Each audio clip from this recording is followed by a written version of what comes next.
प्रभु महादेव, प्रभु महादेव इनके साथ।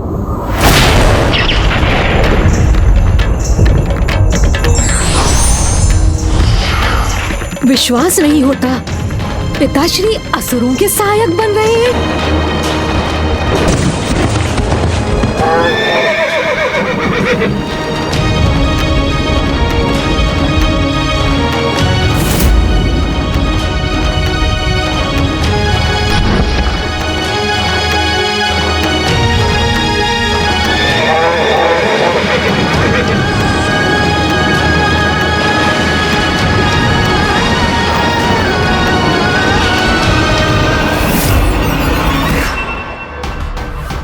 हमारे पिताश्री असुर महानायक श्री भंडासुर जी ने जो कहा था वो सत्य हुआ।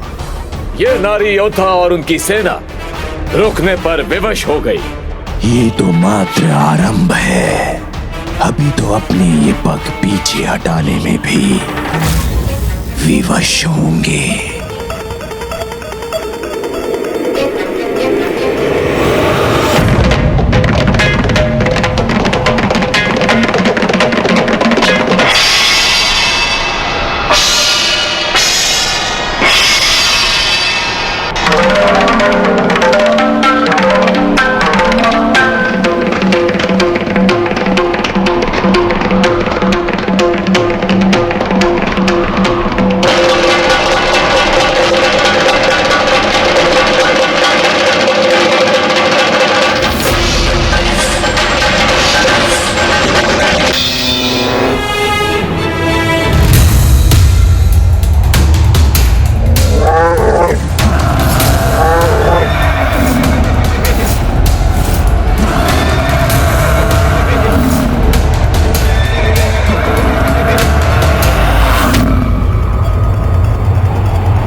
सभी योद्धा माताएं तो माता की अंश रूप हैं, इसीलिए प्रभु महादेव से वो कदापि युद्ध नहीं करेंगी।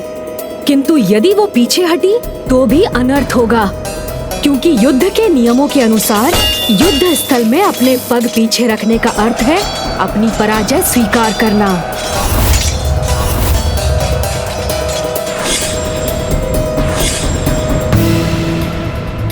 मुझे विश्वास है कि श्री माता ललिता इसका समाधान अवश्य ढूंढ लेंगी, किंतु इस समय सभी देवियों को अपने स्थान पर स्थिर रहना होगा।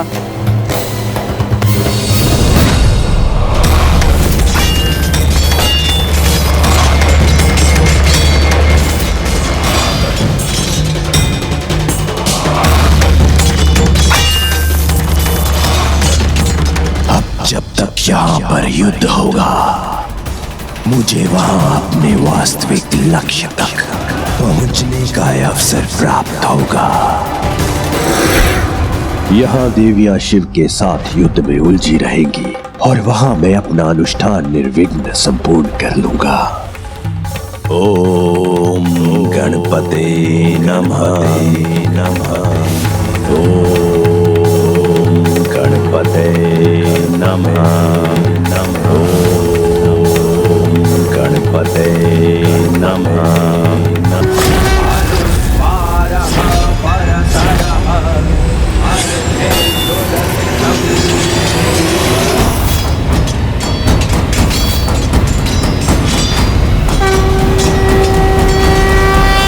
कितनी अद्भुत रणनीति है असुर महानायक की, जिसके कारण ये शत्रु सेना ना अपने अस्त्र उठा सकती है और ना ही अपने पग पीछे ले सकती है।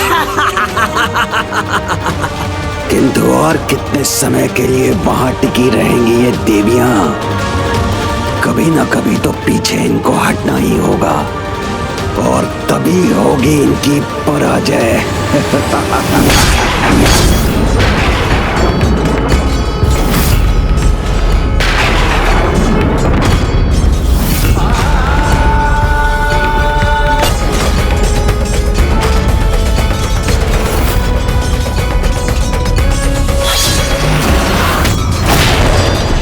माता, यदि आप और आपकी अंश, आपकी सहयोगी माताएं अपनी मर्यादा भंग कर महादेव पर कोई वार नहीं करेंगी, तो प्रभु महादेव भी अपनी मर्यादा भंग कर आपके किसी भी रूप पर कोई प्रहार कैसे कर सकते हैं? अर्थात जो हमारे सामने है वो सत्य नहीं, एक बहुत बड़ा छलावा है। तुमने सर्वथा उचित कहा पुत्र गणेश। सत्य यही कि ये योद्धा महादेव के समान दिखाई अवश्य दे रहे हैं, किंतु वास्तव में कि महादेव है नहीं, किंतु वास्तव में कि महादेव है नहीं, किंतु वास्तव में कि महादेव है नहीं। किंतु माता, यदि ये प्रभु महादेव नहीं तो सभी माताएं इन पर वार करने में संकोच क्यों कर रही हैं? क्योंकि इन्होंने प्रभु महादेव का रूप धारण किया, इसीलिए जब तक ये अपना वास्तविक रूप धारण नहीं करते, प्रभु महादेव के रूप का सम्मान करते हुए कोई भी देवी इन पर प्रहार नहीं करेगी। तब तो इन्हें इनके वास्तविक रूप में लाना ही होगा। किंतु क्या है इनका मूल स्वरूप? इतना समर्थ कौन है जो सभी अर्थों में महादेव के समान रूप धर सकता है? इनकी वास्तविकता कुछ और समय तक छिपी रहनी चाहिए, जिससे सभी देवी देवता इन्हीं में उलझे रहें और मैं अपने वास्तविक उद्देश्य में सफलता प्राप्त कर सकूं। गणादिन पूर्वमुच्चार्य वर्णदृष्टतन्तरम्। कोई तो उपाय होगा इनके वास्तविक परिचय को उजागर करने का।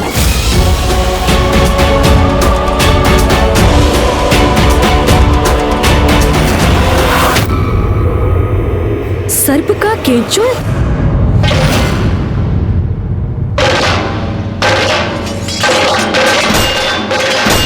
वहाँ जिस स्थान से ये सेना प्रकट हुई, अनेकों केंचुल क्यों दिखाई दे रहे हैं मुझे?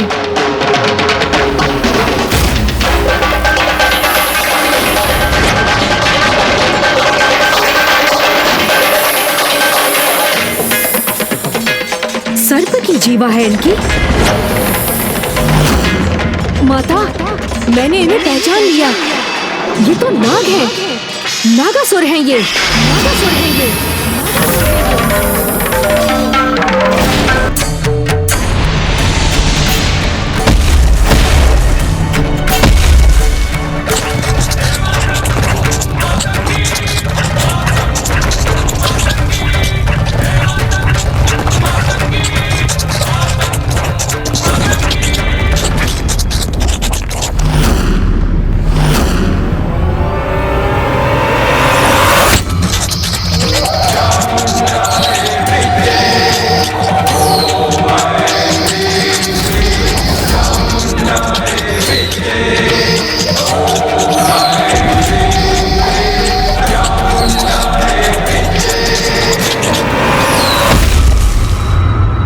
नागासुरों, अब तुम्हारा अंत करूंगी मैं।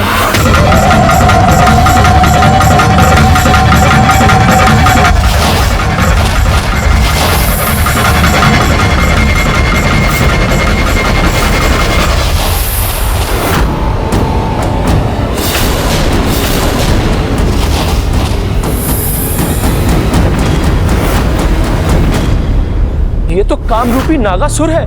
अपनी इच्छा अनुसार किसी का भी रूप धारण कर सकते हैं ये, किंतु अब इन्हें अपने इस अपराध का भयंकर दंड भी अवश्य प्राप्त होगा।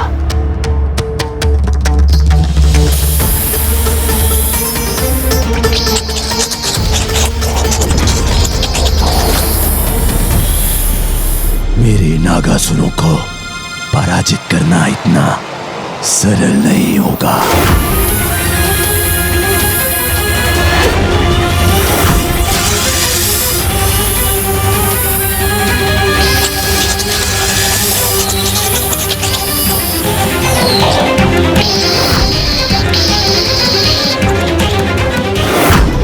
अब माता इन नागसुरों का वध कर देंगी।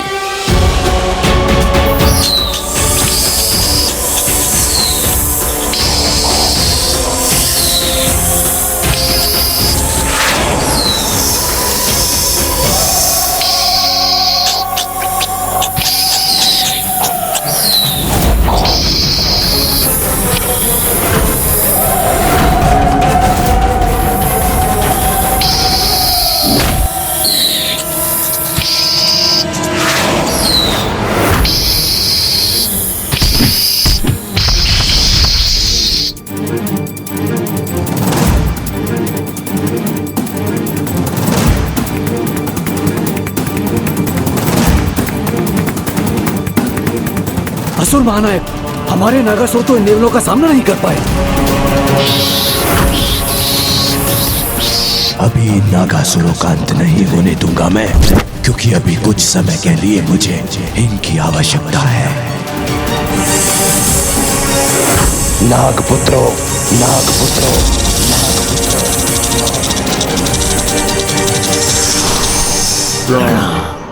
अपनी माता देवी शर्पणी को उनकी संतानों की दुर्दशा का ये दृश्य दिखाओ और पुनः इस युद्ध का भाग बनो।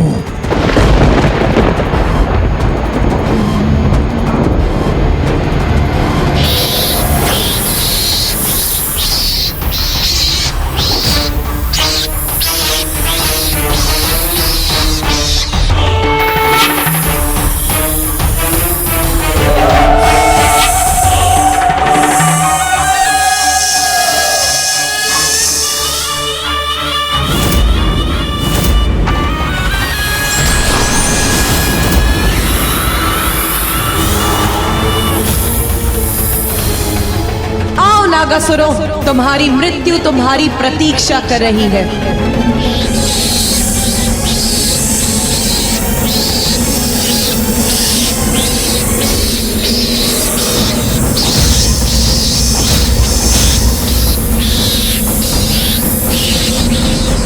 तुम्हारी इस दुष्टता का भयंकर दंड दूंगी मैं तुम्हें।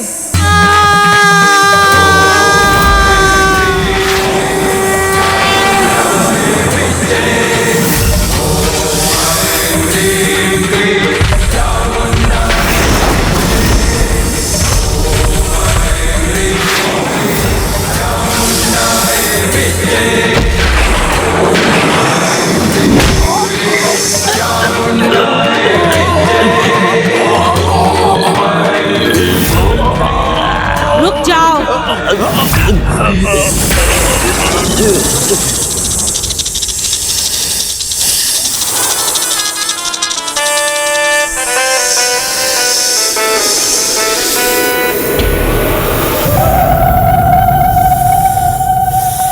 देवी शर्पणी, इस नाग असुर सेना की माता अपनी संतानों की दुर्दशा से अत्यंत क्रोधित हैं।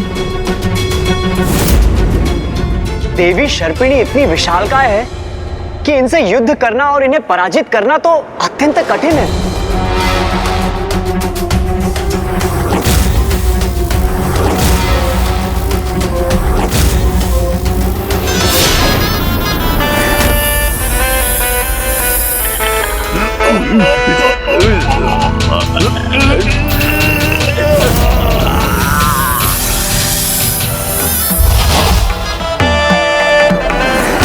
देवी शर्पिणी का क्रोध अब इन देवी के अंत का कारण बनेगा।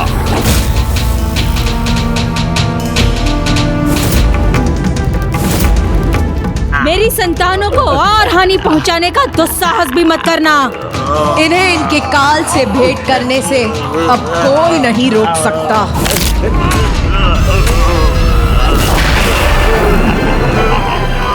तो तुम मेरी भी चेतावनी सुनो देवी।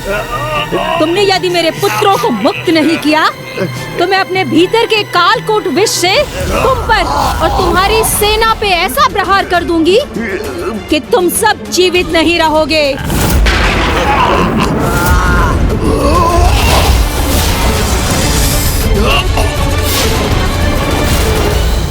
तुमने मेरी चेतावनी भी नहीं सुनी तो लो अब मेरे कालकूट का प्रहार सहो।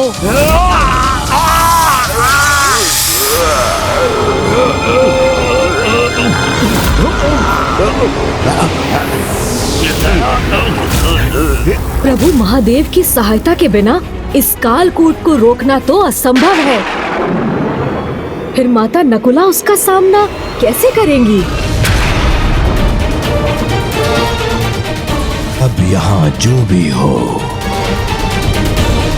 वहाँ मेरा अनुष्ठान अवश्य संपन्न होगा। एकदन्तं चतुर्हस्तं पाशं कुशधारिणम् रदं च वरदं हस्ते बिभ्राणं वृषध्वजम् रक्तं लम्बोदरं शूर्पकर्णकं रक्तवाससम् रक्तगन्धानुलिप्ताङ्गं रक्तपुष्पैः सुपूजितम्। मेरे द्वारा यज्ञ में समर्पित आहुति और मेरे पाठ से श्री हल्दी गणेश श्री गणेश जी के रूप में साकार होने ही वाले हैं।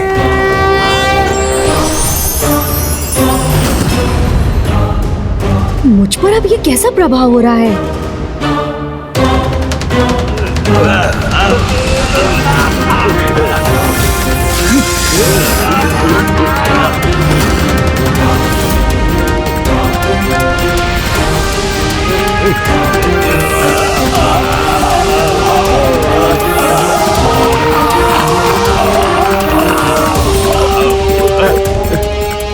हलाहल के समान ही विशैला सर्वनाशी है ये कालकूट विष।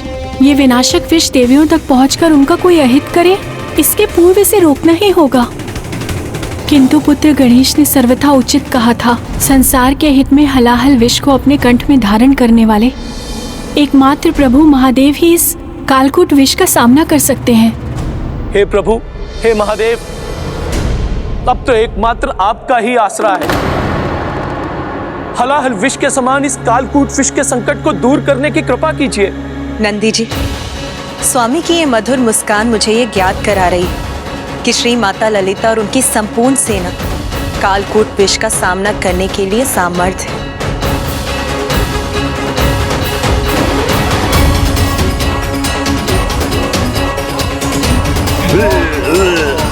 इन विषैले सर्पों का और कालकूट विष का मैं सभी का सामना करूंगी। नहीं देवी, मेरा कालकूट विष तुम्हें मेरे पुत्रों को मुक्त करने पर विवश कर देगा। इनकी मुक्ति चाहती हो ना तुम, तो लो इन्हें अभी मुक्त कर देती हूँ मैं।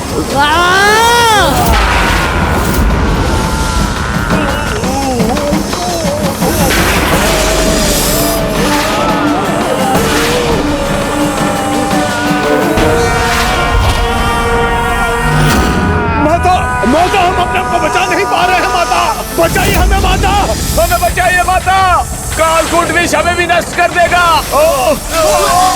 बचाइए माता, माता, माता बचाइए। मेरा विष मेरी ही संतानों को प्रभावित कर रहा है। नहीं, नहीं।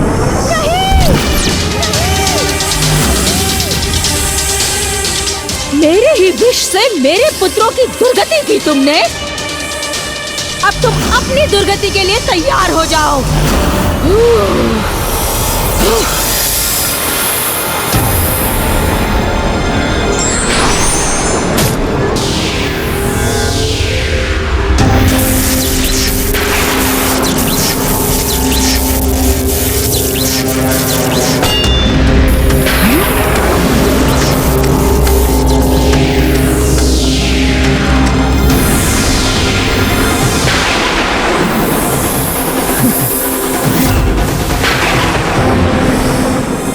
कुछ ही पलों में मेरा कालकूट विष तुम्हें भी तुम्हारे काल के निकट भेज देगा।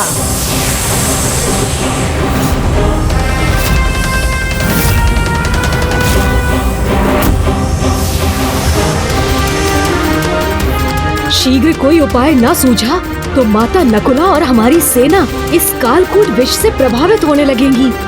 ये अत्यंत भयंकर कालकूट विष जिसका भी स्पर्श करेगा उसी में समाहित होकर उसके संपूर्ण अस्तित्व को ही मिटा देगा।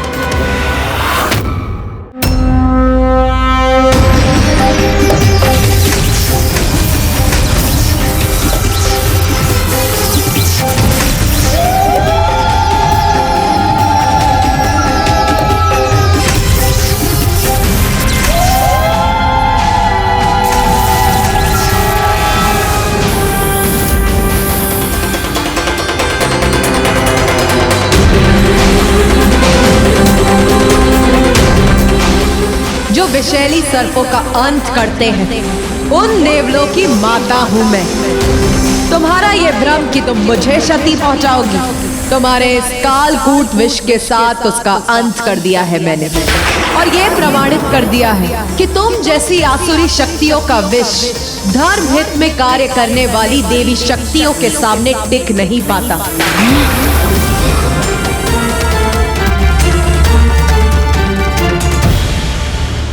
अब शर्पणी देवी के अंत का समय आ गया है।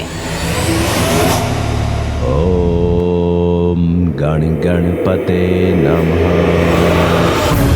किंतु अब भंडासुर अपने अनुष्ठान से एक और संकट उत्पन्न कर रहा है।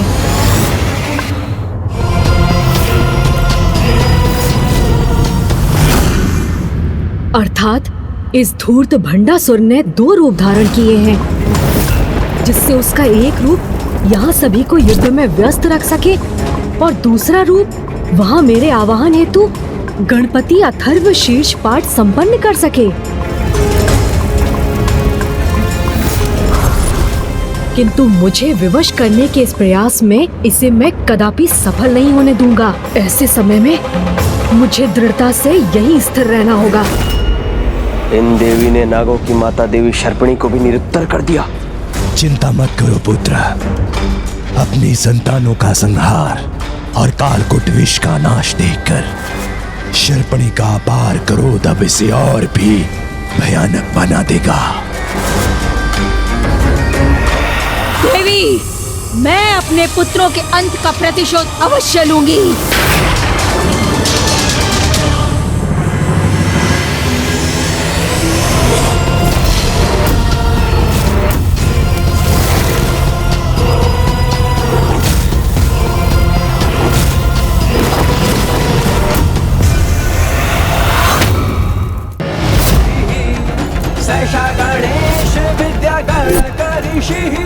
आज के युद्ध की समाप्ति के पूर्व मैं आपको यहाँ आने पर विवश कर दूंगा।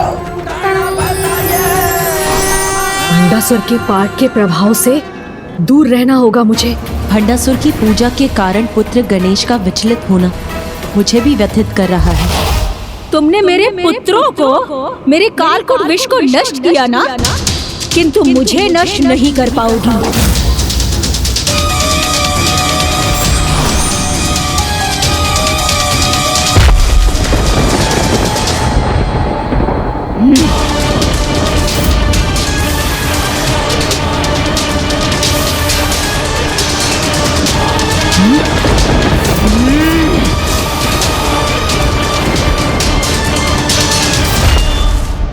मेरा अगला प्रहार व्यर्थ नहीं जाएगा।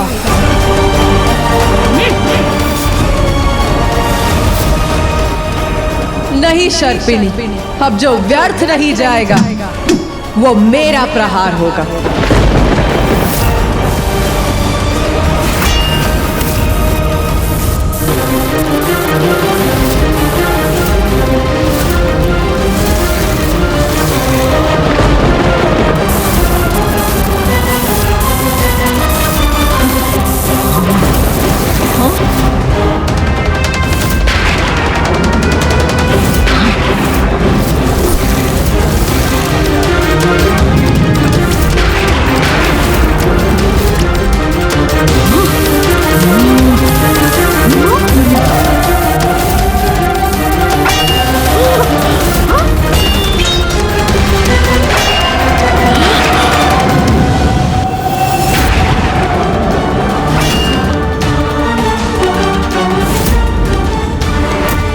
शर्पणी का कोई प्रहार इन देवी पर सफल क्यों नहीं हो रहा है?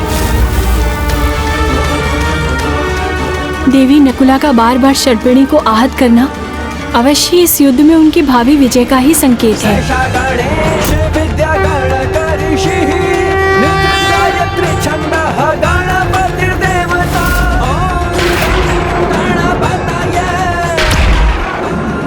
मुझे ज्ञात है पुत्र, तुम हर संभव प्रयास कर रहे हो, किंतु पूजा करने वाले को उसका फल मिलना ही चाहिए।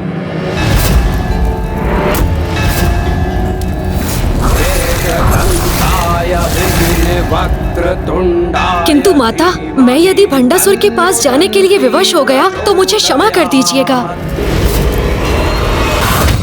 मेरे अस्त्र को नष्ट करके तुम ये मत समझना कि तुम मेरा भी अंत करने में सफल हो जाओगी।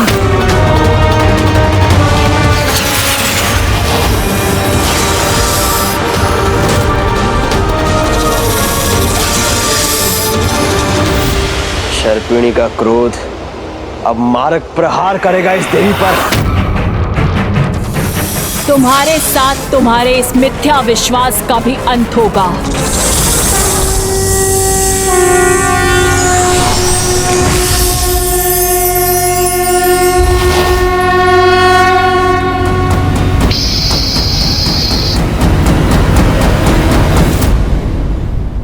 मुझे पूर्ण विश्वास है धर्म और अधर्म के इस युद्ध में विजय अवश्य धर्म की ही होगी और देवी नकुला शर्पिणी को पराजित अवश्य करेंगी।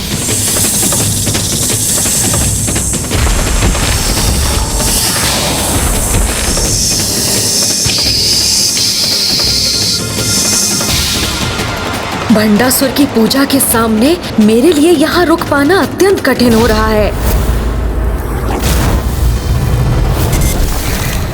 अब तो बस यही आशा है कि भंडासुर से कोई भूल हो जाए और उसका ये यज्ञ संपन्न ना हो पाए।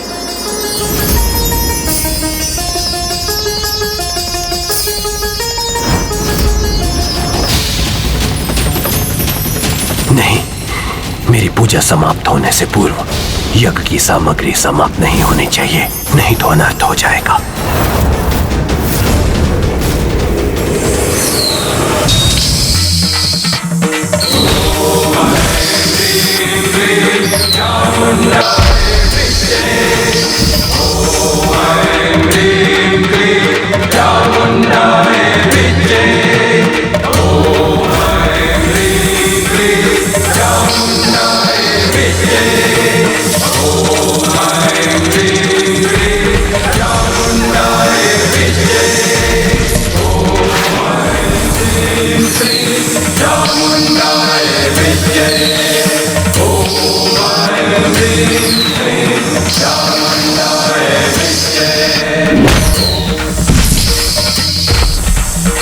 देखती हूँ कब तक मुझसे बचोगी।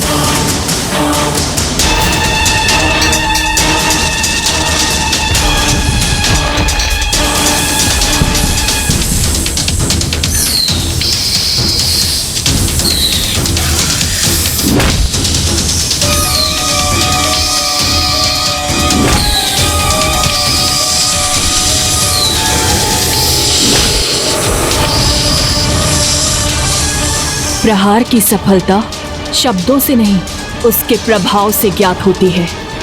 उचित है फिर, अब मेरा प्रहार भी देखो।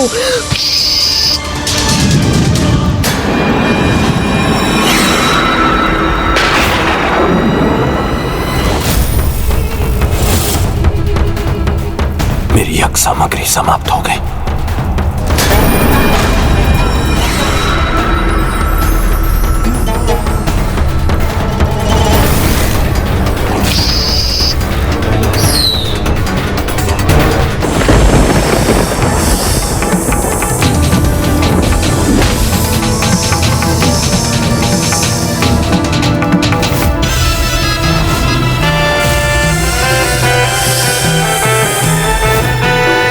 देवी शर्पिणी विजय हुई।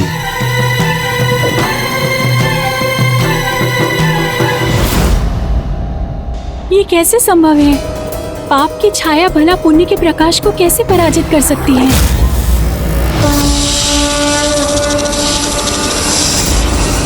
कभी कभी आशा की एक किरण निराशा के अनंत अंधकार से ही उत्पन्न होती है।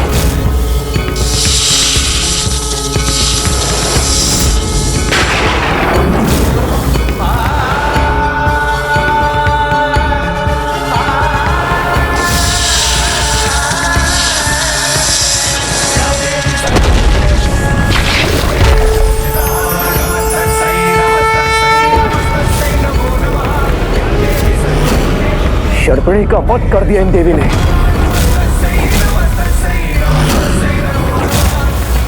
माता नकुला की जय, माता पराशक्ति श्री माता ललिता की जय, माता पराशक्ति श्री माता ललिता